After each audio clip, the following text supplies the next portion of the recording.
There's something that's described as the universal, like universal themes that penetrate certain pieces of work that allows them to be called timeless.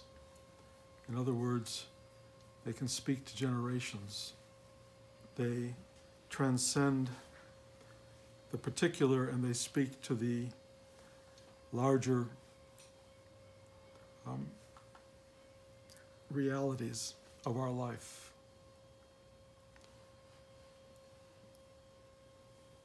The best artworks that have universal theme allow that theme to be demonstrated in the particular. So that rather than talking in some grandiose manner about the forces of universe and love and power and being, they go right into the heart of an individual story, into personal experience, and they touch something that resonates in us, that makes us feel connected to something greater, larger, without time, without space, something that is there all the time. And it's an exquisite thing to experience because it takes you out of the present moment, it takes you out of your own particular involvement in your own story and drama and narrative and concerns petty or larger than that. And it makes you aware that you're not the only one. It makes you aware that the stories that you live are stories that are lived by multiples of people, and that there's something really overarchingly big about our tiny little lives.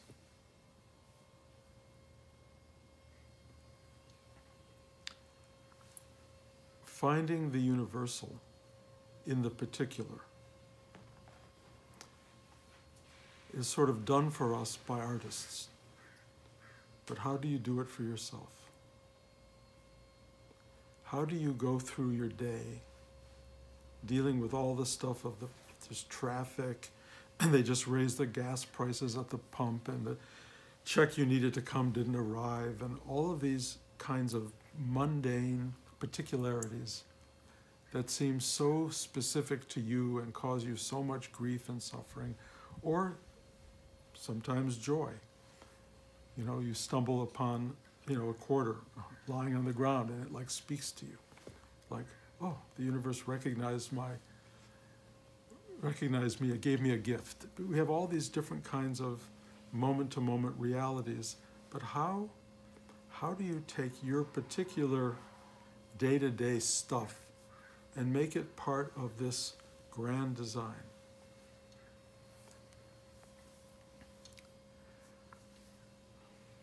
Most people have no clue. We're not taught that. It's not part of the curriculum in your elementary school, in your kindergarten.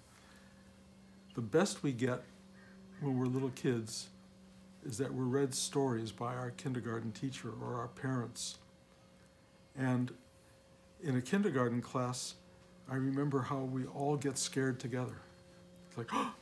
And you can feel it ripple through the room. You can feel when the big bad wolf is trying to blow down the house, that the little pigs are in it. You can feel the whole room is locked in this together. We're all feeling it, and you're going, oh, I'm not alone. I'm not alone in this. Which is something that we kind of hunger to know, because aloneness is so terrifying, and because it isn't the truth. It's part of the truth. Part of the truth is that we are desperately alone, singular, separate from everyone else, and yet there is the collective, the universal, which also permeates our lives and allows us to feel connected to something permanent, real, vast, timeless, eternal. And most of us find our way there through art. Great literature, you start to read it and you are transported into another time and space. the stories and the dramas that unfold speak to you and start to affect your emotional life, even though it's not about you, somehow it's personal. You feel the journey. You feel what it means to be another human being. You feel what it means to be outside of your own body, mind. You feel the journey of the human experience, not just your experience. When you see a great painting, somehow for a moment, beauty itself overwhelms you, overtakes you, and the you in it disappears, and there's just the beauty itself, the glory of something so transcendently present that you forget you, and you feel in that moment an aesthetic truth that you and beauty are the same thing, that you're one with that. And it is so powerful and so dissolving of your separateness that you crave it and you start to go look for more beauty. And every time you find it, you feel revived on some level. You are reacquainted with your larger being.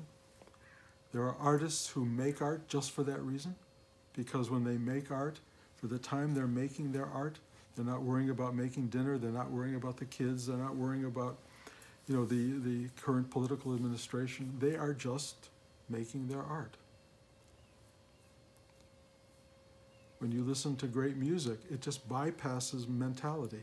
It bypasses something being analytical. Something else is going on. It just goes into you, and you have what I call visceral reaction. It's even beyond emotional. It's like a whole body is transported into something greater, something higher, and you're reminded, I am connected to something vast. I don't understand it. It is not cognitive in my normal sense of understanding, but it is knowable. It is experiential.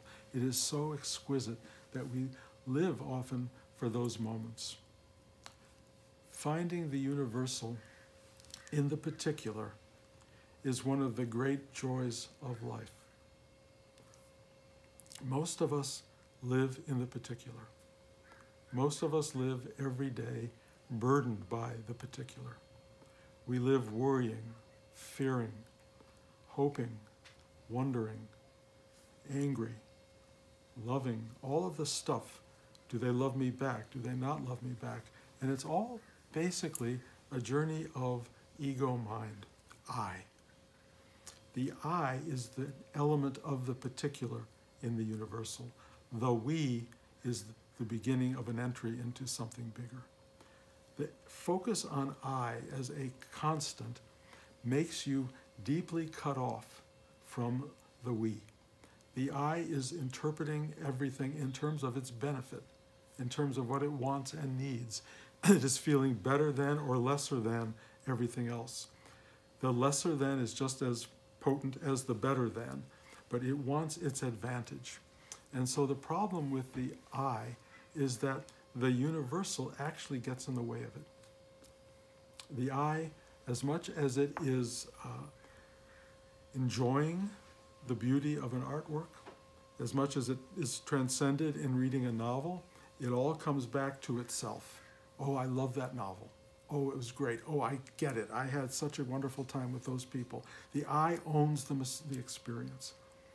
When you're in love with someone, the I is always there in a sense, how am I benefiting from this? I'm happy, I have pleasure, I have a certain kind of ease, I have a certain kind of feeling bigger and better about myself than I did yesterday.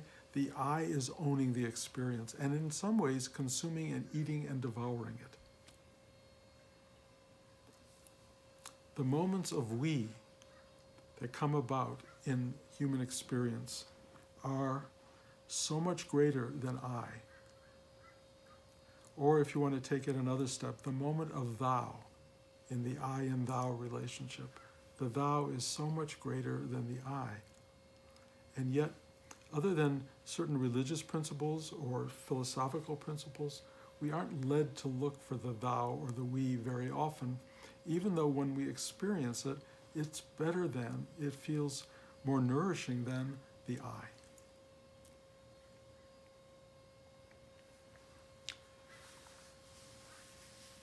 there's a really interesting thing that happens in spiritual awakening. You begin to move beyond the I into a true relationship with the thou. You begin to find that, in fact, this little I of you is almost an illusion. It's a construct in a vast realm of connectivity to the universal truth of being that is beyond time and space. Awakening is a arrival at a larger vision. It does not totally annihilate the I, it simply puts it in its place. It allows you to go poof. It's wide-eyed, vast awareness of your true nature. You are all there is, but it in no way at that moment eradicates the me. But it changes how you relate to it, because the universal, which you connected to in art and literature, suddenly is all around you all the time. People relate to that experience in many ways. Some people go to a cave and just go. And they live in a kind of simplicity. I don't know how they eat.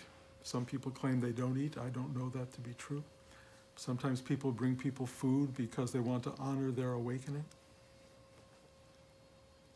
They simply sit still and emanate, if you will, the truth of being for all beings in the world that may be able to partake of it, because it is being emanated from some source. I really honor that, but it's not my path.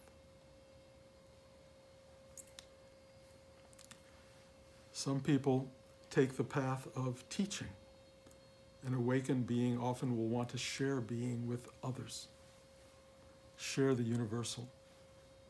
And sometimes it works, sometimes it doesn't. I have a very good friend who says, stop being universal. Stop going there. Be real. Be person. Don't go into the grand.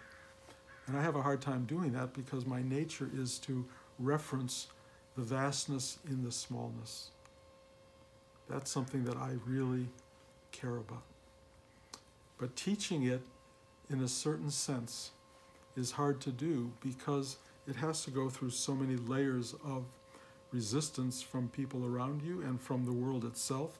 This idea of awakening is an idea. And it doesn't have quite the punch because it has so many egoistic barriers to plow through before it can really resonate. There's a subtler kind of teaching which actually is wordless and goes into human beings and can bypass the mind and can start to just filter into the system and begin to open people up in their, if you want to call it, chakras, in these energy centers inside, where you can actually go in and touch this ineffable quality that doesn't know how to defend itself, because we don't know those spaces very well. And so this energy can go in and it goes, and we start to feel doors open inside us that we don't even understand, but it is a beginning of the universal entering into the particular and filling the space and expanding it and allowing you to begin to realize who you are. It's a really massive practice of letting go of the limited to experience the unlimited.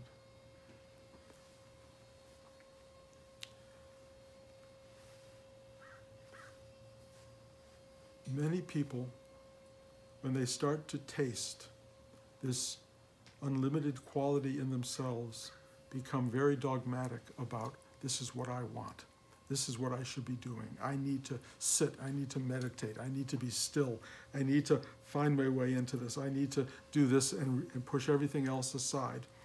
I need to go to class every day. I've got to meditate every morning. I mean, there's a lot of people who start to really become addicted, if you will, to this deepening and opening of the self. No judgment in that.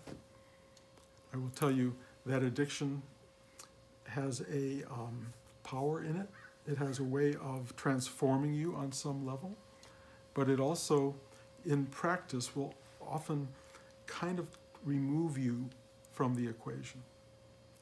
You will find yourself going into yourself at the expense of relating to your parents, to your friends, to the world, to things around you, because this is really important. Rudy would often say, and I think we've heard this elsewhere, if you want to test this opening in yourself, this awareness, this growing consciousness, spend 3 days with your parents. Because nothing quite gets in the way of your well-being than your parents or your siblings or people around you who check your arriving at a new space. And it's really extraordinary because what you realize is however deep you've gone into this universality of yourself, you don't know how to deal with it when it comes to the particularities of your life. You're challenged by it. And so Rudy, my teacher, said, your daily life is your spiritual life.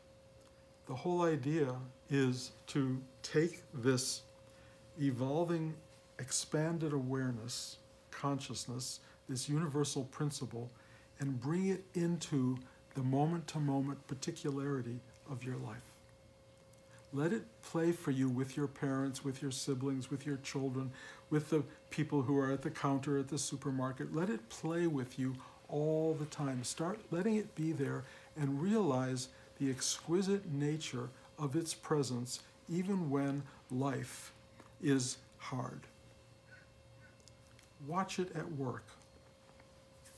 The difference between melodrama and literature, moving back into the realm of art, is that in melodrama, the particular is prominent, predominant. In art, in literature, the particular is infused with this richness of universal truth.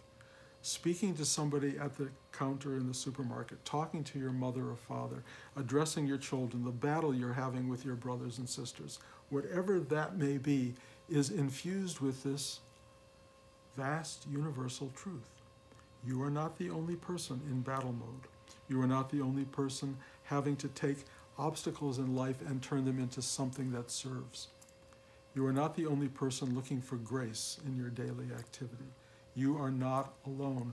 These personal human conflicts, interactions, dramas, struggles are part of the equation. And part of what I loved about the teaching that Rudy gave me was that I began to see that it's all one thing. You don't have to go into the monastery or the cave, and you don't have to get lost in worldly endeavor. They are one process. You can be basically in the literature of your own existence. You can see the poetry of your day-to-day smallness. You can learn from everything and witness everything from a place of great height and great awareness, even while you're lost in the most banal aspect of it. The non-duality of awakening is that you can be in the infinite and the finite simultaneously. It's an extraordinary space. It is what we are in reality. We are not simply the totality, and we are not simply the particle. We are the mix. And figuring out how to be that mix is really what the journey in life is about. It is not easy. It is a struggle. Life is a struggle, but it is designed to be a struggle. I don't know why. I cannot tell you that, but I can tell you when you're in it and you see it working, you understand that something cosmically vast is operating in your moment-to-moment difficulties. If you can know that, if you can sit quietly in the truth of that, what happens is you are ennobled, if you will, by the simple truth of being.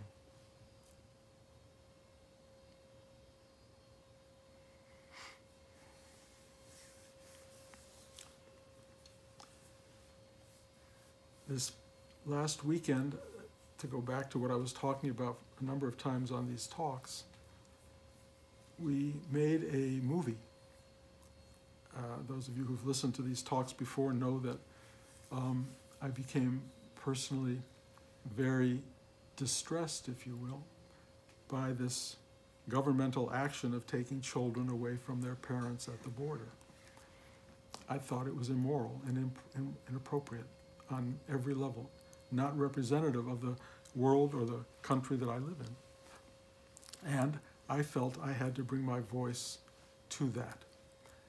I have to say, it wasn't so much that I felt it, it was as though the universe impacted me. It imposed this need to do something, to act out, to express a certain moral standing, even an outrage, if you will. But it felt not Bruce, it felt something bigger, and I was being used to express this. I could not do this alone. I needed help, and I reached out for help, and help came from so many directions that it was kind of amazing.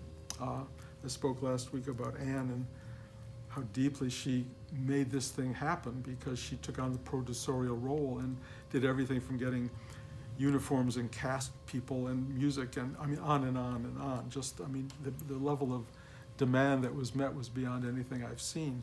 We brought in so many people, many of them from this class, who worked as actors and helpers and getting cars and driving, and so much went on, and the activity was so unbelievably demanding, way beyond anything I had somehow anticipated in my very innocent, naive way that, oh, I'm just going to run out there and shoot a movie. I was going to do guerrilla filmmaking, just go out there and make this film. But I was informed pretty quickly that there are rules, especially, you know, if you're an Oscar-winning screenwriter, you're not an invisible kid on the street just making a movie. You have visibility and recognizable sort of aspect, and you have to go by some rules, and those rules included things I wasn't totally really prepared for, like getting permits to shoot on the city streets. And if you're using children, you can only shoot for so many hours, and you have to have a teacher, a social worker on the set with you the entire time.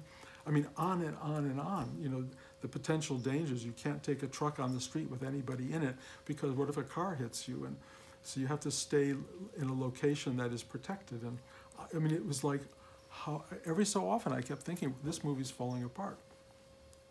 Our little boy, who was supposed to be joyous in the first scene of the movie, just started crying because he wanted his mother. Well, of course he wanted his mother, and the shot was like terrible. And I thought, oh my God, we're going to have to get another actor. In another hour, we have to start shooting other things. And I was devastated that our actor wasn't performing. We called and found another actor who began a trip here with his mother. And then we started the next scene with our other actor, and the little boy suddenly was wonderful, not crying. And we had to call the other person and say, sorry, we don't need you. Those kinds of obstacles were happening the whole time we were shooting this movie. And every obstacle that arose, we just went, okay, what do you do when there's an obstacle? We just kept moving. We kept moving. And particularly got permits for the city streets in 2 hours by making them wait at the city hall for us to get our permits. She's the one who made the calls to get another actor, and then we've been called to say we don't need you. I mean, one thing after another, and we just kept moving forward. And I kept looking at all these obstacles and going, why in this process of doing something that clearly is instructed by, driven by something greater, are we having so much difficulty? And then this voice came to me, like basically, why not? Since when do you not have obstacles in life? Since when are you freed of all of that? Never, never. Obstacles can be slow in coming, or they can be fast and repetitive, but when they're there, you have to learn how to, Rudy would say, take a breath, get very quiet, move through them. And we did that one moment after another, after another, after another. I cannot tell you the level of effort that went into what I would call right action. What is right action? Buddha talked about it a lot. I will tell you what right action is. It's action that serves the greater whole, that serves the universal. And when it is happening, you know it, because you are informed by this visceral knowing that you are doing the right thing. It is a powerful force, and it moves you forward, and it has grace, but it does not free you of obstacles. It simply empowers you to work through them, to keep on going. You get a concentrated period to learn massive life lessons, and it's one of the extraordinary things about the journey of taking on this action, taking on the direction of the universe and saying, okay, that you will be given one massive level of awareness after another, after another, after another. It is wildly transformative.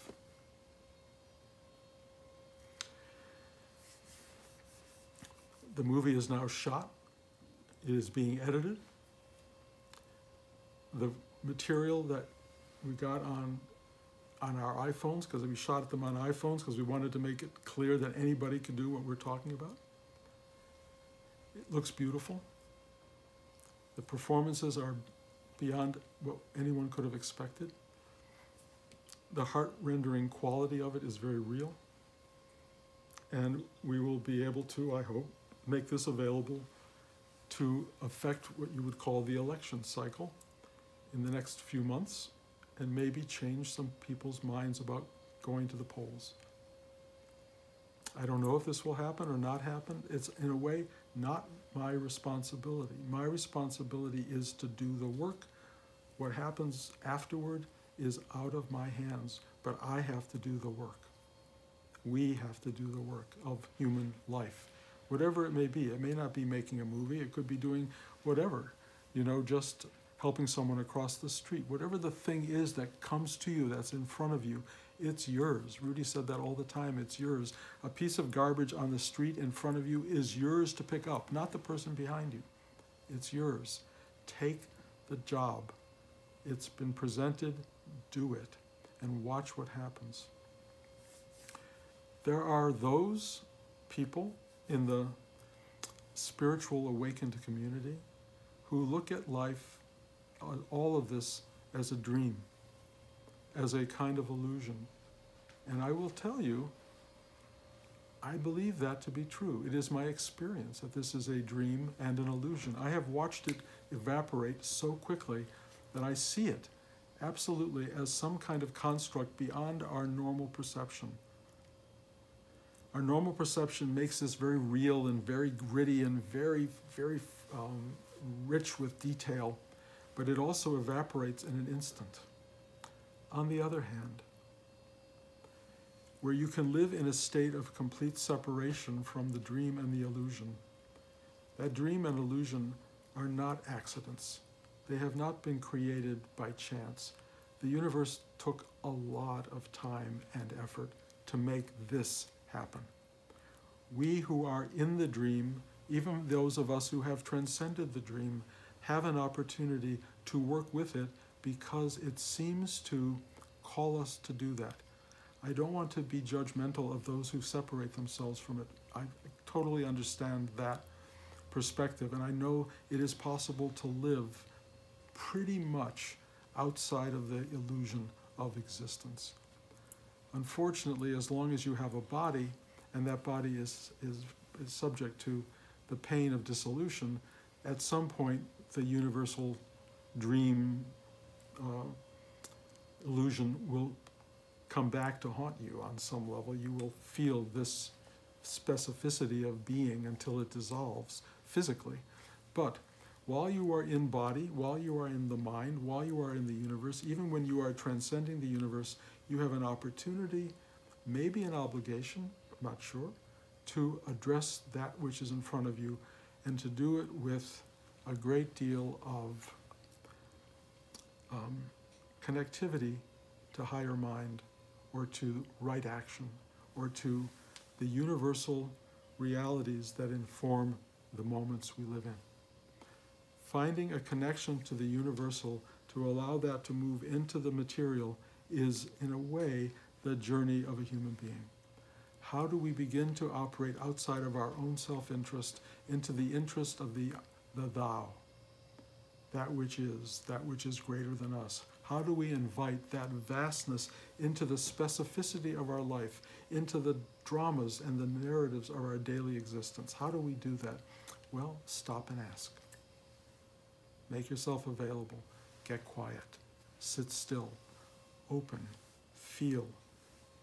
You will start to be instructed by the universe in how to be in life, in what to do.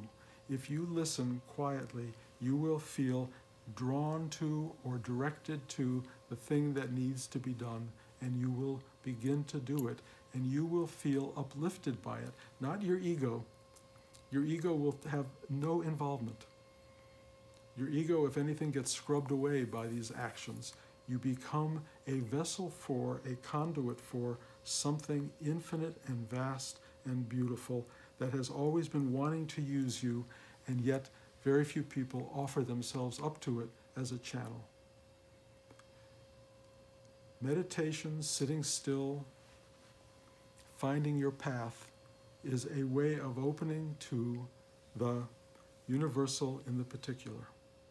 That is the journey we're on. I to thou, me to you. That's what we're all working for. And as we work and we expand that and we become more articulate in our ability to serve it, the more we will be used, the more we will be presented the opportunity to serve that which is. And that's our journey. That's what it is. You will make art, you will make human experience, you will make love, you will make joy for the world around you, instead of walking around expressing your endless dissatisfaction and unhappiness and disease and misery. You can transform all of that by being a vessel for love, truth, beauty, goodness, compassion, that we all have the capacity to do. So I guess in the end, I encourage you to do the work, make yourself available to that which is greater than you, and become its spokesperson, because you have the capacity to do that, and I would say, in the end, the gift available to you that comes by doing it. So, thank you. I'll give you some updates on the film when it gets done. I have no promise about what it will be. In fact, the reward is never what this is about. The result is never what it's about.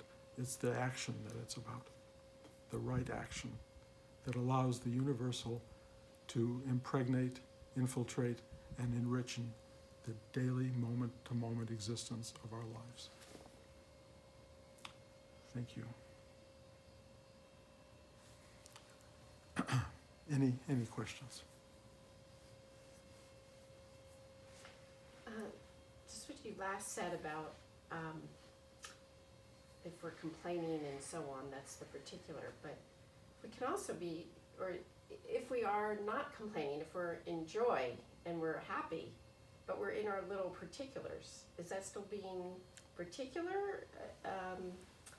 Or is that a sign sure. that we've touched the universal?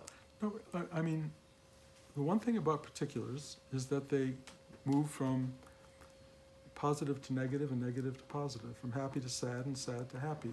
It's a constant oscillation, constant, from one to the other. You can't hold one very well. Some people can hold on to unhappiness more than people can seem to hold on to happiness, but we are always moving through the dualistic systems of human experience, always. And most of us strive to hold on to the parts we like, and we get a little bit unsettled by the parts we don't like, and then we try to get back in whatever way we can figure out to get back, and that's kind of what life is. Life is a design in pursuit of happiness and pleasure and ease and all those things, which we get in some measure and then get taken away. And in the end, existentially speaking, it all gets taken away. So all this time you've spent trying to get and have and be happy, that whole drama, the whole life experience gets evaporated. And there you are going, but you've just devoted your entire life to, buying that house or buying that car or having that love affair or whatever it is that you've devoted your life to. It suddenly goes, goodbye. And you go, what was that? And there's, if we survive our death, which I do believe is true, and if you enter back into the universal and you do it graciously, you'll go, oh, of course, that. But if you're not gracious, you go, what do you do? You can't take this away, and there's a real anger for many people leaving this world because they feel betrayed, that they were misled. They were trying to hold on to the very thing you can't keep. And it's a real sad journey. So the journey of the particular is a journey that is lost in time and space, and a journey of the awakened soul, if you will, of the universal, is to be aware that, yes, I'm lost in time and space, and it's a beautiful thing to get lost in, and it's a beautiful thing to remember the truth of my larger self. It's a kind of singular, it's happening all the time. In great literature, you're aware of people's blind spots and of their clarity. And you start to feel when you read it, if they only knew, or you have this larger vision, and it reminds you of the truth of our nature. But not everybody gets that. In fact, my experience is most people don't. But if you do get it, you start to see even the smallest little detail of your particularity is filled with grace and beauty. Every little bit of it, every ounce of it. And if you start to see that, then your happiness is part of it, your sadness is part of it, your depression, your exhilaration. It's all part of this whole expression, which is really, I don't know how to describe it other than that the universe took billions and billions of years to give you this moment. Why? Why you? Why are you here? Why are you having these moments? When you feel connected to that vast infinite power that brought you into being, you have a different perspective on the moment, I think. So, no, I'm not always trying to focus on the negative. I really am not. But I do know happiness and sadness are alternating all the time. Everything alternates all the time. You do not hold on to any form, and they always move to their opposite in very, like little ways and big ways. It's just always happening. The only permanent, if you want, is the release of all of that into the truth of being, which is, I can only tell you, it feels like it's the absence of opposites. It's like the acceptance of opposites creates a kind of freedom from the polarities that they create. And that's the journey. But when you're still embodied, you can feel both. And it's potent. To go from being universal into a schmuck of a person, is it's a really hard slam back into, oh my God, I really do care that so-and-so smashed my car. You have to deal with that. Whatever it is, we're all caught in the drama of human life. But when you remember that it is basically a massive creative palette that's being expressed here and you're part of it, it changes the way you interact with it. I know this is maybe hard to get, I don't know, but... Well, so instead of thinking about the house, whatever it is, I think about how I am about the house, how I am about the different things of it. So I spend a lot of time on the particular of how I am, but I don't know if I'm just getting lost in and trying to be positive, seeing the positivity of whatever that is, even if it's something that just went awry. But I don't know if that's I can only say, when I'm making art or doing something, I'm not aware of me making art and doing something. I'm not aware of me being in the universal. Because if I'm aware of me being in the universal, then in a sense, there's the duality is really expressed. But it often is like that. It's often, oh yeah, there's me, there's it, there's me, there's it, which is interesting. But when I'm really in it, I'm in it. I'm just in it, whatever that is. And then the universe has a way of re-announcing itself and disappearing again. And now I don't even think that I have to cajole it into being. It will come when it needs to. It's shockingly aware of our needs. And it's present when it needs to be present. And I don't question whether it will show up. It shows up. It often leaves me alone dangling, you know, and there's nothing I can do about it really, and I go, well, I'm dangling, you know, but because I can't make it happen. I mean, I can try, I can take a breath and go, okay, I can dangle, you know, but at some point it comes and just catches you. Yeah, it's helpful. Anybody else? You said to kind of like to know what might be required, you know, to step in if you make, you know, yourself available to just get quiet and ask. I don't know. Can you talk more about that? I tend to have like a plethora of sometimes ideas, possibilities. Yeah, it's very hard at certain points in the spiritual journey to know the difference between the noise of your mind, of your daily mind, and what you might call higher mind, you know, that's reaching for something greater. But there is a difference. There's a, you know, normal daily mind is just kind of chatter. If you get quiet, you start to feel yourself rising up a little bit. There's still a kind of chatter, but it's not as great as it was. And you have a certain kind of clarity of seeing. And at that point, you can actually begin to ask for help to get quieter. And something will start to come from above you, if you want to look at it in hierarchical terms, and it will get you quieter still, and you will begin to see and know the thing that is to be done, rather than having it come out of noisy mind or even sort of a middle level mind, which is going kind of, what should I do here? It just gets quiet, and then the solution to a problem or the knowing what to do presents itself. And it's really pretty amazing. It doesn't always, because there are times where it's really, it kind of doesn't care what you do, in a way, you know, but when it's really significant and important, getting quieter brings about the clarity of knowing how and what to do at any given moment. And it's worth getting there. And it's a mechanism, it's a muscle, if you will, of letting go of the noise, transcending it, rising above it through silence and quietude, and then getting a bigger picture of the sky above the clouds and above the storm, and the sun comes out and you go, ah. You know, it's a technique. It's just something you learn to do. And if you don't learn to do it, then you're always buffeted by the winds and the thunder and the lightning and whatever else is happening. But if you can do it, you know, whenever you go in an airplane and it gets above the clouds, you know, on a really horrible day, it's like, wow, wow, the sun was there. You know, it's just I was caught, I was underneath it. And then you just go above it. It's that image that really does work. If you can give yourself the talking to that tells you, sit down and be quiet and get still pointed and let this thing ascend. And when it does, it brings clarity. You can look down and see the lay of the land, if you will. So when we're thinking about this, or even just the day-to-day stuff, it's kind of, it's future tripping, right?